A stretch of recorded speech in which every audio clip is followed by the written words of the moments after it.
Subscribe करें हमारे YouTube channel को और बेल आइकन को प्रेस करें हमारे लेटेस्ट वीडियोस को देखने के लिए।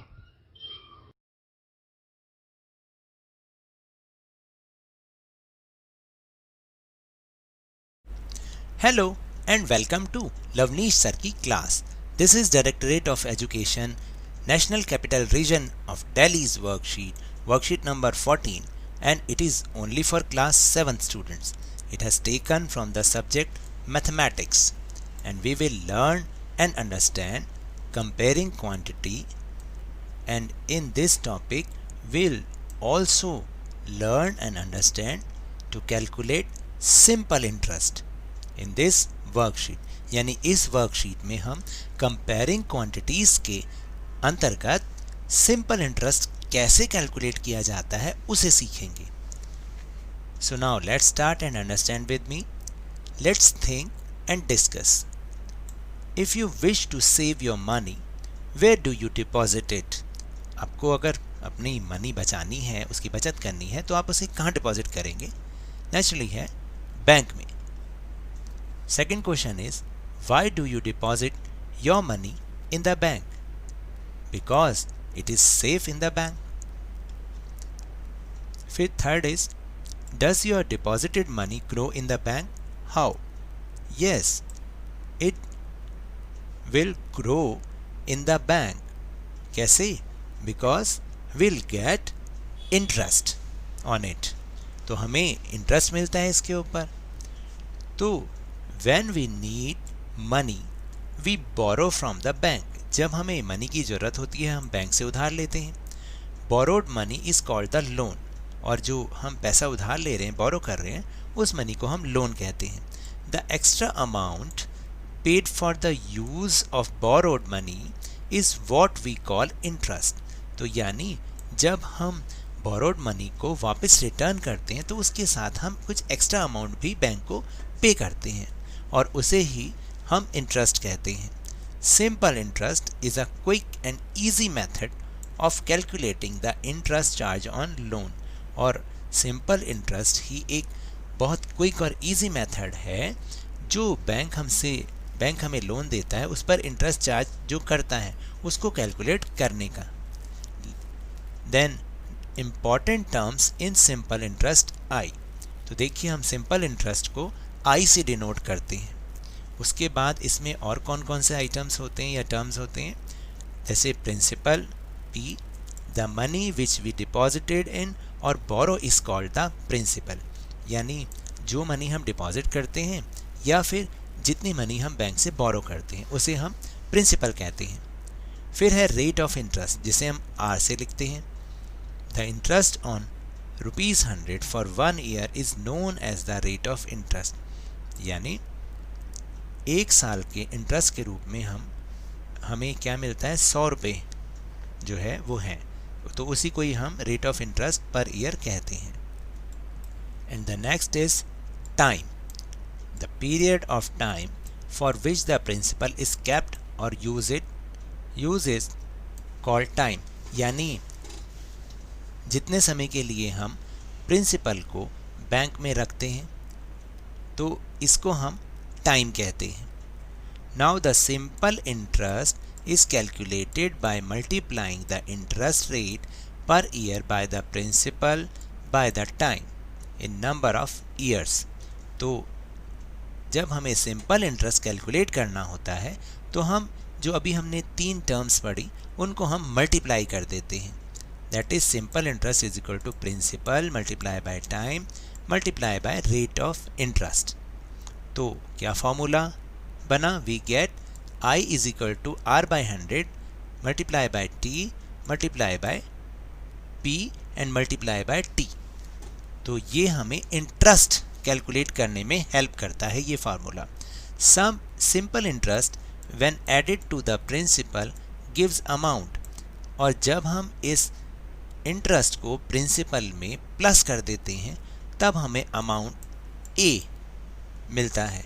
तो amount A is equal to I simple interest plus principal. So now let's understand this with the help of an example. तो अब हम इसी टॉपिक को एक एग्जाम्पल के थ्रू उसकी हेल्प से सीखेंगे। Example number 1 is Raman wants to borrow rupees 1000. The local bank charge 10% interest per year. तो रमन एक बैंक से 1000 रुपये बोरो करना चाहता है और बैंक उससे 10% इंटरेस्ट पर ईयर के हिसाब से चार्ज कर रहा है। तो इसका सॉल्यूशन क्या है? इसका सॉल्यूशन देखिए, इसका सॉल्यूशन है कि जो वो बोरो कर रहा है 1000 रुपीज़ फॉर 1 ईयर्स के लिए, तो उसकी कॉस्ट जो है ₹100 होगी। कैसे? In this case 1000 rupees is P principal, 10% interest is R and 1 year of time is T। तो सिंपल इंटरेस्ट उस पर कितना लगेगा? I is equal to P into R into T था ना। तो क्या होगा, इसमें हम वैल्यूज़ को फिट करेंगे तो R तो आ जाएगा 10/100, फिर P आ जाएगा 1000 और T आ जाएगा 1। तो जब आप इसको करके देखेंगे तो ये 100 आया, तो 1000/100 is equal to 100 rupees and the amount जो 100 इंटरेस्ट आया प्लस प्रिंसिपल, इन दोनों को आपस में प्लस करेंगे, the answer is 1100 rupees. Now let's see the example number 2। At what rate percent will rupees 18,000 sum of money become amount of 27,000 in 4 years? यानी 4 years में कितनी परसेंटेज पर 18,000 की मनी 27,000 की हो जाएगी? तो इसको भी हम कैलकुलेट करेंगे। इसमें हमें रेट ऑफ इंटरेस्ट निकालना है। देन A इज़ 27,000, क्योंकि ये लास्ट अमाउंट है, इसके अंदर इंटरेस्ट भी इंक्लूडेड है। P इज इक्वल टू 18,000 होगा and T is equal to 4 होगा, 4 ईयर्स है क्योंकि। तो I के लिए सिंपल इंटरेस्ट निकालने के लिए हम ये भी कर सकते हैं कि जो अमाउंट होता है उसमें से हम P को माइनस कर दें, प्रिंसिपल को। तो we get P A minus P is equal to 9,000 rupees. Then I is equal to R/100 into P into T। फिर वैल्यूज़ को हमने लगाया, तो हम इसमें से R को कैसे फाइंड करेंगे? तो R का फार्मूला बन जाएगा 100 multiply by I divide by P multiply by T। By putting the values we get 12.5%। The answer is rate will be 12.5%। और इसी के साथ हमें एक चीज़ और नोट करनी पड़ेगी। If time T is given in months then convert it into year by dividing it by 12 and if time T is given in days then convert it into year by dividing it by 365। So now we'll move on our question answers. So the first question is rupees 3,500 is borrowed at the rate of 7% per year. Calculate the simple interest paid after 2 years. Simple, P is equal to 3,500, rate is equal to 7%, time is equal to 2 years. Then simple interest is equal to P into R into T upon 100. तो फिर values को इसमें हम fit करेंगे। तो values को जब हम इसमें करेंगे तो we get 490 rupees. Then question number 2 is Ritu deposits rupees 7,000 in a saving account. The bank pays interest at the rate of 6% per year. What amount can Ritu get after 5 years? तो रितु ने 7,000 रुपीज़ को अपने सेविंग अकाउंट में deposit कराए, bank उसको 6% per year के हिसाब से इंटरेस्ट पे करता है। तो what amount can Ritu get after 5 years, यानी 5 ईयर्स के बाद रितु को कितना पैसा मिलेगा? तो P is equal to 7,000, rate interest is equal to 6%, time is equal to 5 years. Then amount is equal to principal plus simple interest, हमने पढ़ा हुआ है, और simple interest is equal to P into R into T upon 100। फिर हम इसमें values लगाएंगे 7,000 multiply by 6 multiply by 5 upon 100। तो इसको हम किस तरीके से करेंगे? फिर इनको सबको मल्टीप्लाई किया बाय 100 तो है ही, जब मल्टीप्लाई करा तो उसके बाद ये आया और 10 से 10, 20 से 20 इसकी कट हो जाएगी। The answer will be 2100। ये तो आया सिंपल इंटरेस्ट। तो अमाउंट कैलकुलेट करने के लिए सिंपल इंटरेस्ट प्लस प्रिंसिपल, तो answer is 9100 rupees. Then question number 3 is, at what rate percent will rupees 16,000 amount to 20,000 rupees in 2 years? Simple question है। Amount is equal to 20,000, principal is equal to 16,000, क्योंकि amount में interest भी included है। Time is equal to 2 years. Now the amount का formula क्या होता है? Principal plus SI। तो SI तो हमें पता ही नहीं है, इसलिए हम SI का फार्मूला बनाते हैं, वो होता है अमाउंट माइनस प्रिंसिपल। तो उससे वी गेट 4,000 रुपीज़।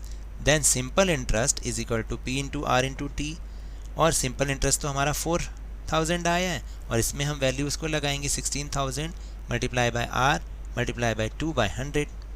अब R की वैल्यू हमें निकालनी है, तो इसके लिए हम इसको क्रॉस मल्टीप्लाई करते हैं। तो जब हम क्रॉस मल्टीप्लाई करेंगे उसके बाद R की वैल्यू निकालेंगे तो वी गेट दिस, और आंसर हो जाएगा 12.5%। Question number 4 is, in what time will a sum of money double itself at 10% per annum? यानी कितने समय में एक मनी 10% पर एनम के हिसाब से डबल हो सकती है? तो इसमें हमें पता ही नहीं है प्रिंसिपल कितना है, तो let the principal be x, और अमाउंट इसका जस्ट डबल हो जाएगा।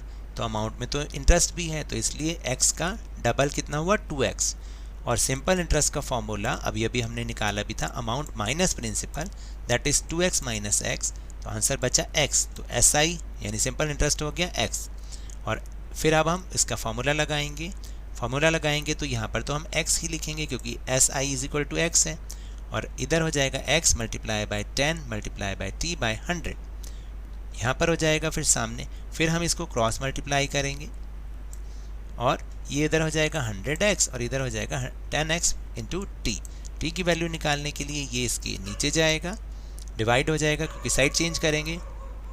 t की कैलकुलेशन के लिए जब हम इसकी साइड चेंज करेंगे तो मल्टीप्लाई वाली चीज़ डिवाइड की बन जाती है। तो t is equal to 100x by 10, तो टाइम इज इक्वल टू 10 आ जाएगा, 10 years. Now the question number 5 is, Rohit deposited some money in saving account, यानी रोहित ने अपने सेविंग अकाउंट में कुछ पैसा जमा कराया। He got 12,000 rupees as simple interest after 5 years. उसको 12,000 रुपये इंटरेस्ट के मिले 5 साल के बाद। If the interest is calculated at the rate of 6% per annum, what was the amount that he deposited? तो अगर उसका इंटरेस्ट 6% पर एनम के हिसाब से कैलकुलेट किया गया तो उसने कितना अमाउंट इसमें डिपॉजिट करवाया होगा? तो इसमें हमें प्रिंसिपल तो पता नहीं है, तो हम उसको x मान लेते हैं, और सिंपल इंटरेस्ट 12,000 है, टाइम 5 years है, रेट 6% है। तो फॉर्मूला लगाया, उसमें वैल्यूज़ को हमने फिट किया, फिर दोबारा से हम इसको क्रॉस मल्टीप्लाई करेंगे, और इस तरीके से जो आंसर आएगा वो आप देखिएगा क्या आएगा answer, 40,000। Then the principal amount is 40,000 rupees. So now that's all for this worksheet. अगर मेरे इस तरह समझाने से आपको थोड़ा सा भी समझ में आया हो तो इस चैनल को ज़्यादा से ज़्यादा सब्सक्राइब कीजिए, लाइक कीजिए और बहुत ज़्यादा शेयर भी कीजिए। और हाँ, मेरे साथ इसी तरह वर्कशीट को समझते रहिए, लेकिन ध्यान और मन लगाकर पूरी मेहनत के साथ पढ़ते रहिए। Thank you very much.